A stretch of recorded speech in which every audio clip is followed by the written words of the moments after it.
So this is our second video screenshot. I'm picking up where we left off at the end of the first video, which is in this area of quasi-contracts. We have identified three situations where there was no agreement between a party rendering service, the physician rendering medical assistance to an unconscious person, my neighbor snow blowing my sidewalk, and the painter fixing my furnace. In all three instances, the person receiving the benefit had no agreement with the person providing the benefit to compensate that person. So the question becomes, can there be compensation legally? If there is compensation, it's not going to be under the concept of breach of contract.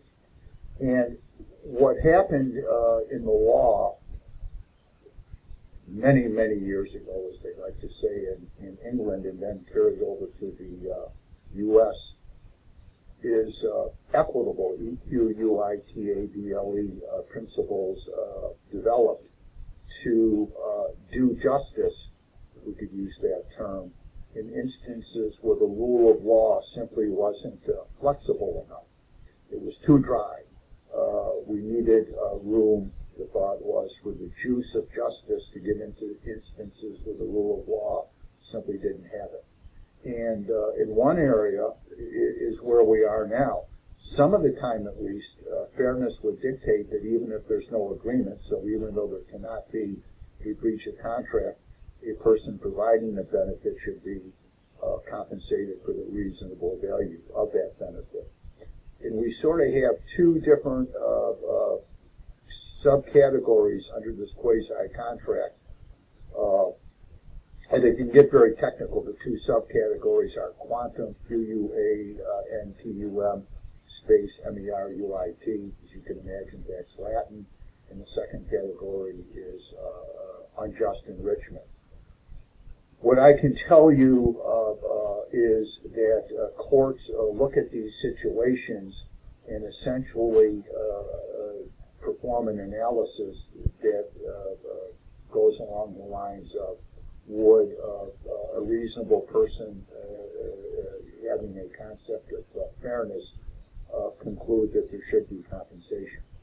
And I'm quite confident when I tell you that the way those three cases or hypotheticals we've identified would be the doctor gets compensated for the reasonable value of her services, the furnace guy gets compensated for the reasonable value of his services in fixing the furnace, but the neighbor, but don't forget I bought him a bottle of whiskey, but the neighbor simply was engaging in a neighborly gesture of goodwill, and he wouldn't be compensated.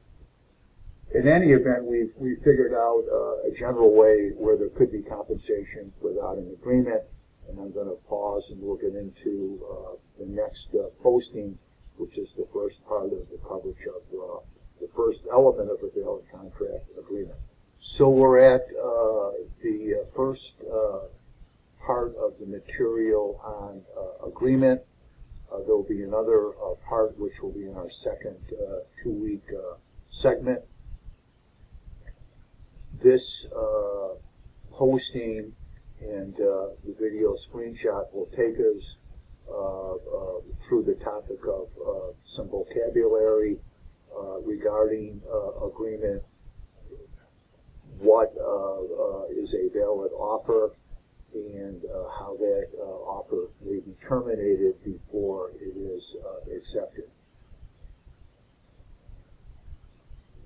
What I say in the posting is that the law of contracts approaches the question of whether there is an agreement in almost a clinical fashion, and we could almost do an equation that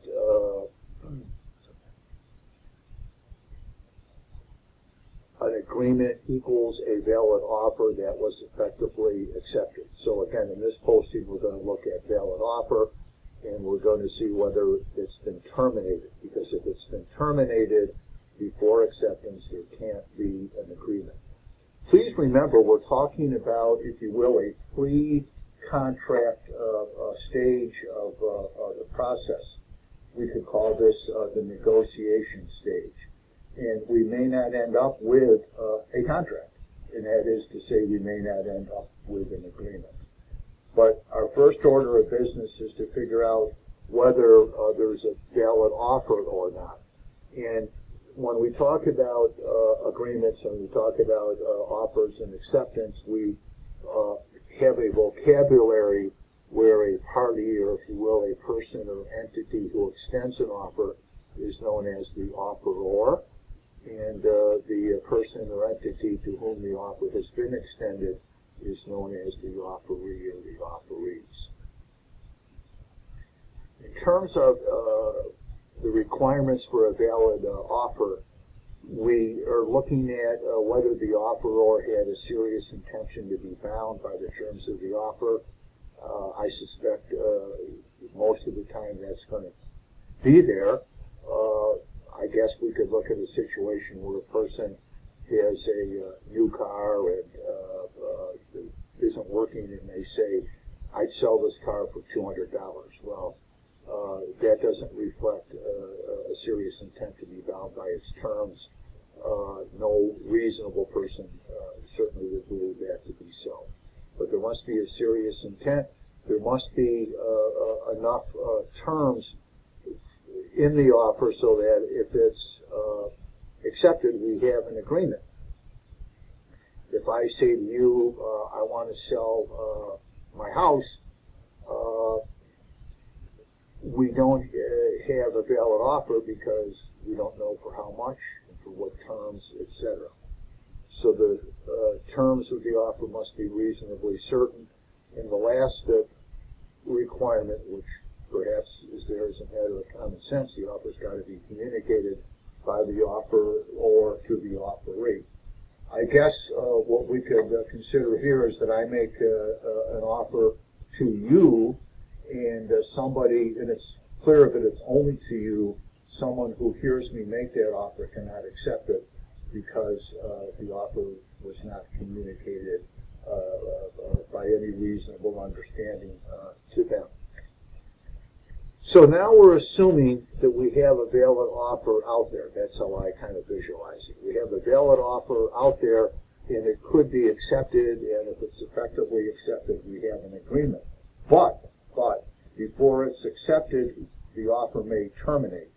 And sometimes that becomes a question because we've got an offeree who wants to accept, but something comes up where the offer has been terminated, and that has led over the years to a lot of litigation.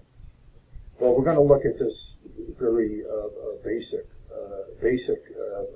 understanding. So if we look at termination of the offer, we see that an offer can be terminated under two different categories. The first category is termination by action of the parties, and then the second category is termination by operation of law. First, termination by action of the parties. The offeror, who has made the offer, can withdraw it, and that's known as revocation. The offeror, in other words, changes his mind. Maybe somebody else has said to them, I'll buy the product for more. Or it could be that the offeree can reject the offer. So we've got revocation by the offeror and rejection by the offeree. Sometimes rejection is accompanied by a counteroffer. So,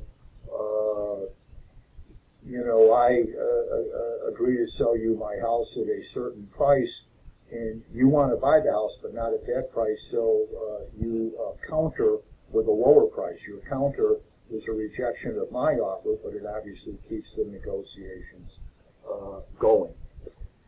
When we look at revocation, it raises the question, and I'll scroll up here, whether an offer is irrevocable, because if the offer is irrevocable, it cannot be terminated. There's that possibility. And the typical way an offer is made irrevocable is that there's an option contract. In other words, A makes an offer to B.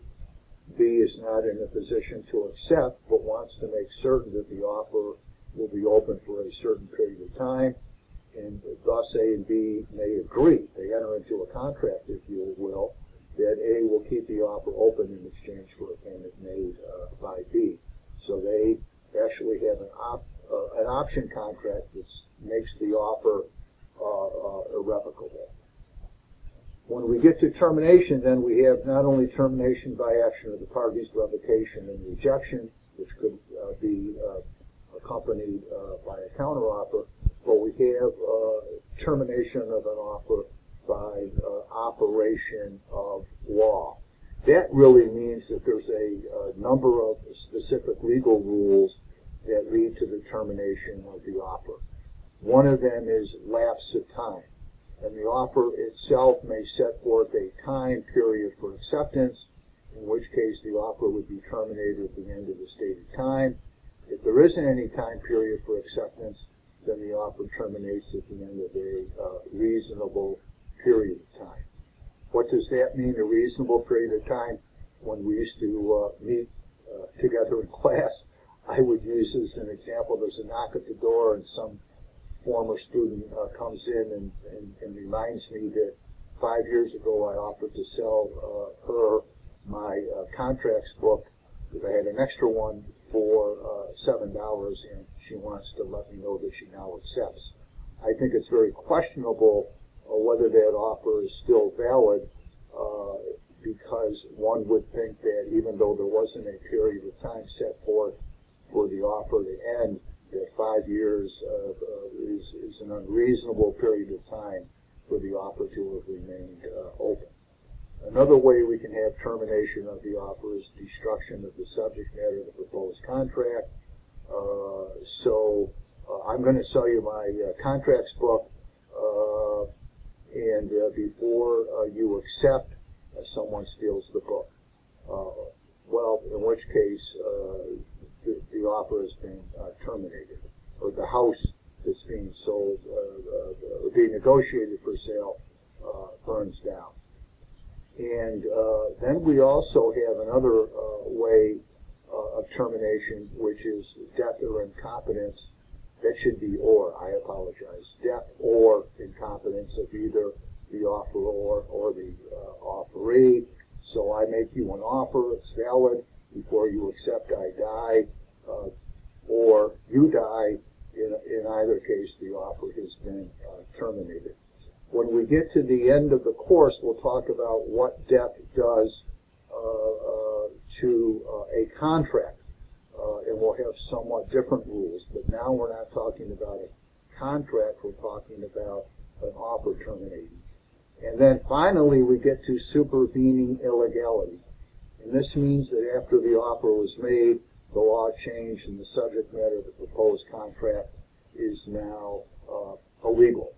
So let's assume that there's an over-the-counter drug that can be purchased without a prescription, and then the thought is that the drug is too dangerous to be just sold that way, and now there are laws that restrict the sale. There was a version of that sort of with Sudafed. But in any event, if after a valid offer has been made, the law changes so that the offer no longer is legal, then that will terminate the offer, and clearly that offer cannot be accepted. So this will end our second video screenshot.